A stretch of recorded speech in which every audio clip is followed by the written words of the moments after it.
I disliked my roommate in our second year of university for a long time. Why? Because she was obsessed with trash.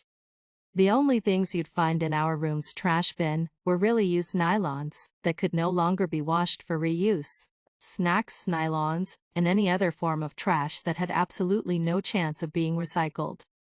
She was always digging up plastics and nylons to wash and keep.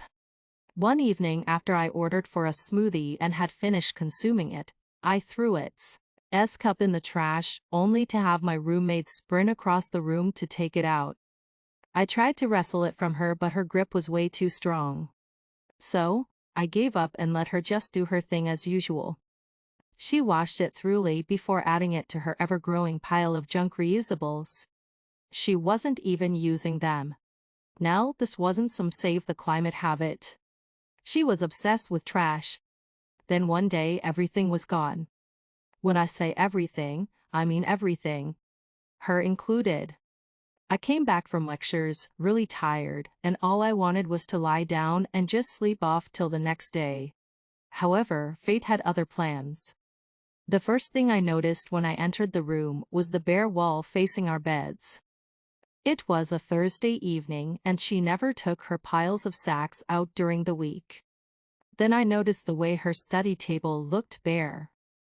Taking a really good look at the room, I realized her bed had no sheet on it, neither did her pillow. Rushing over to her wardrobe, I opened it to see it completely empty. Her clothes and foodstuff gone. I walked into the kitchen to find a similar situation.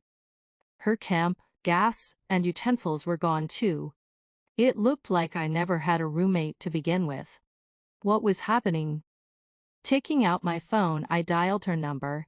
I kept being redirected to leave a voicemail after several attempts, so I eventually did. I went out of the room and headed to the porter's desk at the entrance of the hostel. I asked her if she had seen my roommate leave the building, and she said yes. The porter informed me that her mother came to pick her up along with her things. She had inquired as to why my roommate was moving out, but the only response she got from both mother and daughter were smiles before they exited the building. I was relieved a little bit because Fartabais, I knew she wasn't abducted or anything. But she could have informed me beforehand of her departure. We were roommates, for crying out loud. Wasn't that supposed to make us friends? Well, technically speaking, we weren't exactly friends. But how was that my fault? She always shut down whenever I tried to make an attempt at a conversation, so I gave up on building friendship with her. I trudged back to the room and forgot all about my beauty sleep. I couldn't shake the feeling that something was off. Seriously off. I didn't have her parents' numbers, and she never brought any friends to the hostel either. I eventually fell asleep with a troubled mind. I missed her. I missed her junk. I missed her quiet presence. I didn't want to admit it initially, but I eventually did. 1 week later, I was approached by a lady on campus as I exited a lecture room. "Excuse me, miss, are you an occupant of room 27 in Sunshine Villa?" I was taken aback for a second before regaining my composure. "Who are you?" She smiled warmly. That smile. It reminded me of a certain girl. "I mean no harm, trust me. I was asked to deliver this to you by my sister," she said as she extended her hand that held an envelope. I cautiously took it from her. "Your sister?" "Yeah, your ex-roommate. She typed this a day before she passed away and emailed it to me with some instructions, which included printing it out and giving it to you a week after her departure from this world." My heart skipped. "I'm not following. What do you mean, passed away? She was fine up until the morning I left for lectures, and you're telling me she passed away on that same day? Please, if this is a prank, just stop it." She chuckled sadly. She said you wouldn't believe it easily. She was right anyway. It's not in my place to tell you what happened. That's what the letter is for. Please open the envelope and read it. My head started to feel light. Can we say find somewhere to sit if this is what I think it is? I don't. think I would be able to stop myself from collapsing. Yeah, of course I found a tree we could sit under on my way here, she said as she started to walk away. I followed her with heavy steps until we got there. Dropping my books on the bench she indicated that we sit on, I sat down myself. Taking out the printing paper I started to read slowly. Halfway into the letter, I dropped it. My fingers just couldn't hold it as they trembled greatly. I felt a pat on my back. My eyes met her sister's eyes as she gave me reassuring smiles and kept on patting my back soothingly. She picked up the letter and placed it on my thighs. You're almost done reading, you can't stop now, she said quietly. I nodded grimly and read the rest of the contents from my thighs. Eyes shimmering with unshed tears, I asked the lady, Can you take me to the hospital? She nodded. Sure, she wanted you to come too. She asked me to show you where those junks eventually ended up. I made a failed attempt to smile. How could these ladies keep smiling? My roommate and her mum knew she was going to leave the world that day, yet they smiled warmly at the porter. Oh Lord. We got into her car and headed for town as my mind replayed the contents of the letter.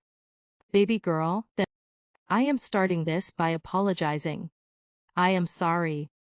I am sorry for not telling you I'd be leaving. I am sorry we didn't get the chance to talk and be friends for real. I am sorry I always shut you out. Believe me when I say I wanted to be your friend. But then, why would a vibrant girl like you want to have any real thing to do with a stage 4 lung cancer patient like me?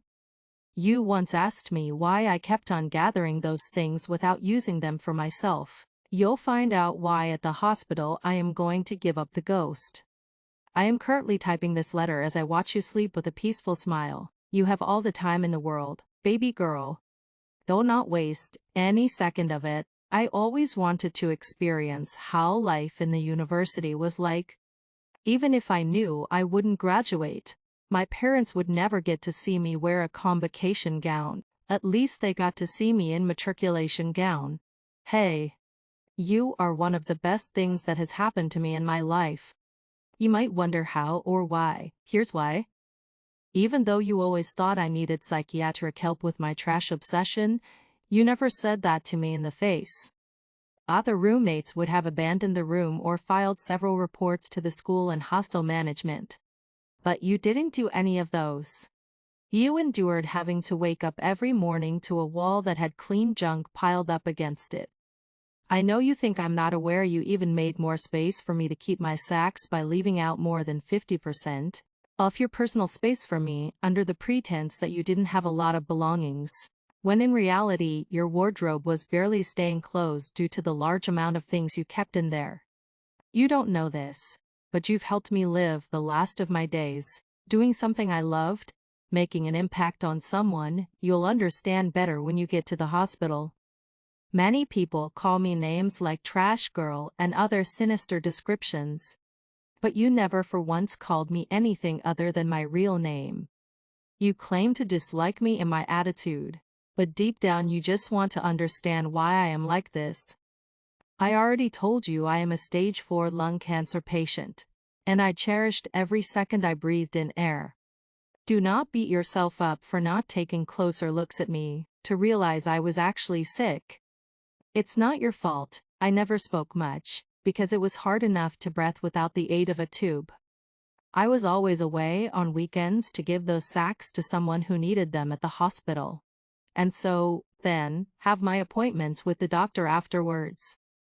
I never let you do anything for me, because I didn't want you to stumble upon any of my medications or documents as the patient you. I am in pain, girl. Hard and I can't take it anymore. I don't know how I survived this long, but I am grateful for it. You once asked me about the things I loved, and also requested that I asked you questions just so we could flow. I'm sorry you're getting my answers after I've been buried 6 feet below the surface. I love to write. I love to binge watch movies on Netflix. I have a cat at home named Shine. I read a lot of novels, so I tend to daydream a lot. I wonder if you prefer K-dramas to Bollywood movies. Do you like fair-skinned guys or dark ones? Guys with beards or guys that shave? Yogurt or ice cream? Barbie or Sophia? Moana or Aladdin? Would you rather wear heels on your wedding day or go with sneakers? Where's your getaway place? Means the beach at sunset. There's so much I want to ask you. So much I want to tell you, but this is how it was meant to be. Thank you for being a part of my last days. You have a really pretty smile. I always wanted to tell you that never let the world take your smile away. Till we meet again. Trash girl. We're here, her sister's voice brought me out of my thoughts. Wordlessly I got alighted from the car and followed her inside. We didn't spend much time at the reception as a doctor came out not long after we got in. I got to know he was her husband. After solemn pleasantries they took me to a ward. I found a girl of about 10 years of age lying on the bed with various tubes connected to her body. She looked really frail. I had a feeling she wouldn't last the week. My heart broke even further as she opened her eyes, and all I could see was dullness. I looked up to my new friends and asked in a whisper, "Why did you bring me to this ward? I was supposed to see what my roommate did with those plastics and nylons, but you brought me to a dying girl's ward. Why?" "Look around, you'll find your answers," her sister said before leaving the room with her husband. I wanted to follow them out, but my eyes caught sight of a cup. My smoothie cup. I could recognize it because of the logo on it. It had been converted to a crayon and pencils cup. I asked my mom to leave that behind when she wanted to sell the others to the company that buys them from her. I heard a little voice say. Turning around, I found out that the girl had pulled herself up to a sitting position. I walked over to her bed slowly and sat down by the edge. "So, you're the one who uses all those plastics my friend gathered?" She nodded. "Yes, as you can tell, I am dying. I am a cancer patient just like your friend." She pulled off her cap to reveal a clearly shaved head. "How did you meet my friend?" "Here at the hospital, duh," she replied with a struggling smile. I returned the smile. "Then," she continued, her facial expression turning serious once more, "I was at the brink of death when she found me here. My parents couldn't afford the maintenance bill to keep me on the life supporting machines. I was going to die anyway, but they weren't ready to say goodbye. However, they had no money left to keep me on those machines. Your friend heard about my case and decided to do something about it. She couldn't tell her parents, as they also had to pay her own huge hospital bills, even though her sister's husband works here.